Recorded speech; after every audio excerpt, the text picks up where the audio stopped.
নমস্কার বন্ধুরা, চিত্রা ফ্যামিলি ব্লগে আপনাদের স্বাগত। আজকে আমি রান্না করব ছোট মাছ কলা পাতায় ভাজি। ছোট মাছ কলা পাতায় ভাজির জন্য আমি এখানে নিয়েছি কিছু ছোট মাছ, কলা পাতা আর প্রয়োজনীয় মশলা। এরপরে একে একে প্রয়োজনীয় মশলাগুলো দিয়ে দেব। পরিমাণ মতো লবণ, পরিমাণ মতো মরিচের গুঁড়ি, ঝাল আপনারা কম বেশি যে যেরকম খান, পরিমাণ মতো হলুদ গুঁড়ি,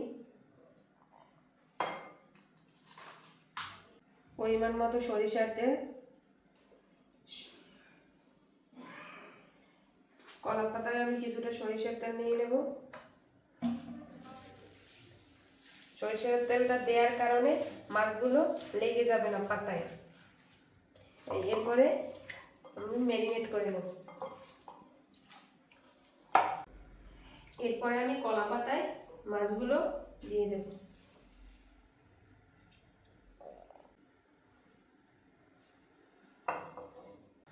মাছগুলো এখন চুলার উপরে দিয়ে দিলাম। এরপরে চুলাটা অন করে নেব।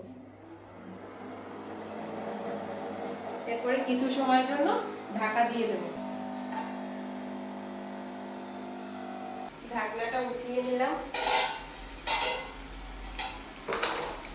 মাছগুলোর এক পাশ হয়ে গেছে, এখন আর এক পাশ উল্টানোর জন্য তুলে নেব। মাছগুলোর এক পাশ হয়ে গেছে, দেখুন কত সুন্দর হয়েছে এক পাশ। এখন অন্য পাশ ভাজার জন্য কড়াইতে দিয়ে দেব।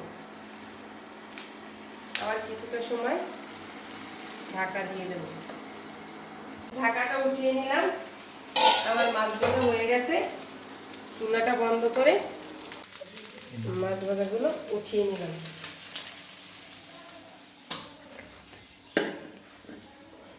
দেখুন বন্ধুরা,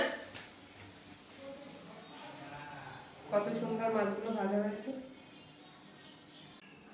আমার ভিডিও যদি আপনাদের ভালো লেগে থাকে তাহলে লাইক, সাবস্ক্রাইব ও শেয়ার দিয়ে আমার পাশে থাকবেন।